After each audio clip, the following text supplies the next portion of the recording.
એટલે પછી તમે સ્કૂલે જાઓ એટલે તમારા શિક્ષકો તમને અલગ અલગ શીખવે કે તમારું જે ગોલ હોય આગળ જઈને મોટું થઈને કંઈક બનવાનું, એ ગોલ તરફ લઈ જાય શિક્ષક.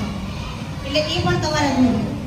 પ્લસ પોઈન્ટ, જ્યારે તમે ભણી લ્યો છો, ભણ્યા પછી તમને કોઈ એવો વ્યક્તિ કે જે વ્યક્તિ તમને સાચી દિશા સૂચવે, કે જેના શબ્દોથી, જેના વિચારથી, જેના એક વિચારથી તમને એમ થાય કે ના, એમની જે સલાહ હતી અને મેં લીધી અને હું કંઈક આગળ વધ્યો, એને પણ તમે ગુરુ કહી શકો છો અને તમે એના નેતૃત્વ નીચે આગળ વધો છો ને. તમે હજી નાના છો, પણ તમે જ્યારે મોટા થશો એટલે તમારે યાર એવું બનશે કે કોકે મને એક વસ્તુ કીધી કે ના ભાઈ તું ક્રિકેટર બનીશ, અથવા તો મને એવું લાગે છે તારામાં ક્ષમતા છે ડોક્ટર બનવાની, તું 11th-12thમાં બાયોલોજી રાખ અથવા તો મેથ્સ રાખ, એન્જિનિયર બની શકે. તો કોઈના એક શબ્દો છે, કોઈની એક સલાહ છે અને એ લાઈફ ટાઈમ તમે ડોક્ટર બની ગયા તો તમે એને ક્યારેય નહીં ભૂલો કે ના, મારા મેમે કે મારા સરે એવું કીધું હતું કે મારામાં એ ક્ષમતા છે, મારામાં કેપેબિલિટી છે કે હું આગળ જઈ અને આ બનીશ. બરાબર? તો તમે એને ગુરુ સમજો છો. આવી રીતે તમે 3 પ્રકારના ગુરુ, તમે પહેલા તો માતા પિતા. સૌથી પહેલા તો માતા પિતા તમારા સૌથી વધારેમાં વધારે જો કહું તો સર્વપ્રિય અને સૌપ્રથમ ગુરુ છે માતા પિતા. હવે કિસ્સો કહું કે એકવાર એવું બને છે, એક બાળકને ખૂબ ફરિયાદ હોય છે, એના મેડમ પાસે આવે, જનરલ ક્લાસમાં ભણતા નથી, મને બહુ ડિસ્ટર્બ થાય છે, મારો ક્લાસ ચેન્જ કરી આપો, મારે આ ક્લાસમાં નથી રહેવું, બીજા ક્લાસમાં જવું છે. તો મેડમ એને વિચારે છે, જવાબ આપે છે, હું તને એક ટેસ્ટ આપું, ટેસ્ટ તું પૂરું કર ને તો તારો ક્લાસ ચેન્જ કરી આપીશ. બાળક કે કાંઈ વાંધો નહીં મેમ, હું ટેસ્ટ આપી દઈશ, પણ મારે ક્લાસ તો ચેન્જ કરી જ નાખવો છે. તો બાળકને એવું કહે છે કે તારે એક ગ્લાસ લેવાનો છે, ગ્લાસની અંદર આખો ગ્લાસ ભરેલો પાણીનો લઈ અને તારે સ્કૂલની ફરતે 4 ચક્કર લગાવવાના છે. તો બાળક કે કાંઈ વાંધો નહીં મેડમ, બહુ સરળ છે, હું પાણીનો ગ્લાસ ભરીશ અને 4 આટા મારીશ. તો બાળક એકદમ કોન્સન્ટ્રેશનથી વિચારે છે કે ના ભાઈ મારે ક્લાસ તો ચેન્જ કરવો જ છે, મેમે કીધું એ કરવું જ છે મારે. તો ફટાફટ ગ્લાસ લઈ, પાણી લઈ અને મેમને કે હું સ્ટાર્ટ કરું મેડમ? તો કે હા. તો એ આખે 4 ચક્કર ફરે છે ને, પાણી ઢોળાવવું જોઈએ નહીં, પાણી ઢોળાતું નથી.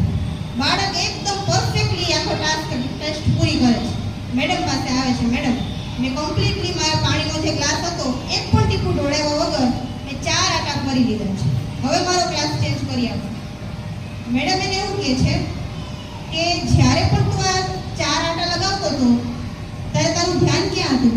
મેડમ એ કે ડેફિનેટલી મારા ગ્લાસ ઉપર, મારું એક પણ બૂંદ પાણીનું પડે તો હું આઉટ થઈ જાઉં ને, તો મારું ધ્યાન તો ક્યાં હોય? ગ્લાસ ઉપર છે.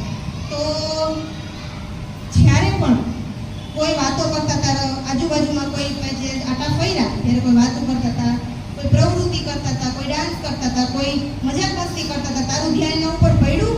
તો એ કે ના મેડમ, હું કેમ એના ઉપર ધ્યાન આપું? જો હું એના ઉપર ધ્યાન આપું તો તમારું પાણી પડી જાય ને નીચે, અથવા તો છલકાઈ જાય. તો મેડમ મેં બિલકુલ ધ્યાન ન થાય, મેં પરફેક્ટલી એકદમ મેં મારો ગ્લાસ લઈ એકદમ 4 આટા ફરીને તમારી પાસે આવ્યો છે. તો મેડમે એને એવું કીધું કે આ જ વસ્તુ તારે ક્લાસમાં કરવાની છે.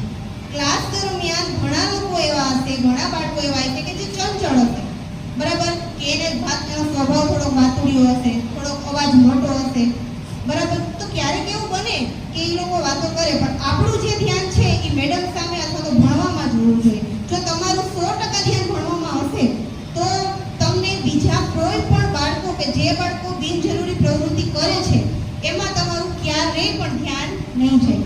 બરાબર છે ને? જો તમે પ્રવૃત્તિ અથવા તમે ભણવામાં પ્રોપર ધ્યાન આપો, તમારા બાજુવાળાને બિલકુલ જોવાનું જ નથી કે તે શું કરે છે. તમારે જે ભણાવે છે શિક્ષક, એને સામે જ ધ્યાન આપીને બેસવાનું છે. અને મારી દરેક સ્પીચમાં હું એક વસ્તુ કહું છું કે લાઈફમાં તમે બીજું કંઈ કરો કે ના કરો, એક વસ્તુ ઓલવેઝથી ફોલો કરો. શું?